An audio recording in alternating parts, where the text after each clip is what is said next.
many people around the world have found opportunities to do good amongst the challenges of lockdown. And one of our favourite examples is American dad of two, Rob Kenney. Now, Rob had been brewing the idea to post practical dad advice all in one place, and last year's first lockdown was the jumpstart. And welcome to the show, Rob. Yeah, thanks for having me on. I appreciate it. Now, you really didn't set out to be a YouTube sensation, did you? You sort of, I think, understand you thought you might get about 40 views or so, but wow, it has really taken off. And just over a year later, something like 3.5 million sign-ups. What do you think about the success of it all? Yeah, it's a little overwhelming. I thought I was just going to help a few people. Just my two kids are grown and out of the home, and we still speak all the time, but yeah, I thought I would download some of my information out of my head and pass it along to somebody that maybe could use a little help. And Rob, just looking at some of the numbers on your videos, 1.1 million views on how to fix running toilets, 1.4 million on tying ties, and 1.3 million hits on your video, I am proud of you. Now, did that surprise you that your motivational or personal messages would hit home as much as the practical ones? Yeah, I'm very grateful for that because, I talked to my adult daughter about this a few years ago. I thought about the idea and, there's so much more to being a dad than just running around fixing things. I wanted to be able to share my heart. So I'm grateful that it was received well, because when you put that out there, you just don't know what kind of reception you're going to have. And so I'm grateful that I have my dad chat series too. So now, when your viewers comment, please protect this man at all costs, you say, yes, please protect me. What do you mean by that? Well, as a man of faith, I was meaning prayer. Please pray for me. I want to represent the Lord well and do the best I can. But I understand that, a lot of times people like to see people fail. And I wasn't planning on this being what it is, and I'm trying to do the best I can. But unfortunately, our sin nature, people want to see things also fall when they see it propped up and you get put on a pedestal, and the next thing you know, they want to knock you down. And so I was just praying for protection.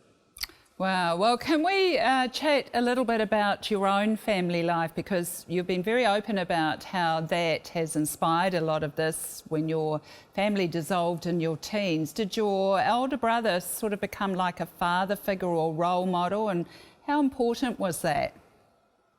Yeah, absolutely. So when I was 14, I'm one of 8 kids and I'm number 7.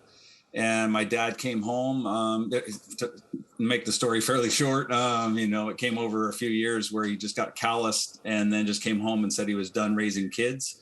My mom couldn't take care of us. And so I went to live with my brother, who was 9 years older than me. I was 14, he was 23, and he was newly married. And I moved in with him and his new wife as a 14-year-old. So I feel bad for them. It was a tough situation for all of us, but we're very close to this day. As a Christian, what has faith meant for your relationship with your parents and also with your children? It's everything. I think it's so important to have my eternal perspective on my life, understanding that everything's temporary, and so I don't get too high and I don't get too low.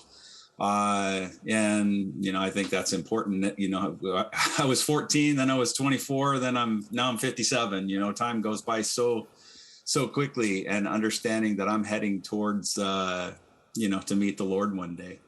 What do you want for your nearly 3.6 million subscribers who see you as their internet dad? Just trying to encourage people, trying to share again, just a tiny bit of God's love if I can. I'm obviously a fallen human being. So to the best of my ability, if I can share God's love, so people maybe think again if they've walked away from the faith, or if they have had a bad experience with the church, that maybe they'll think again and understand that maybe there's more to it. Because that's where I was. I was raised Catholic, and I walked away from the faith and then came back in my mid-20s.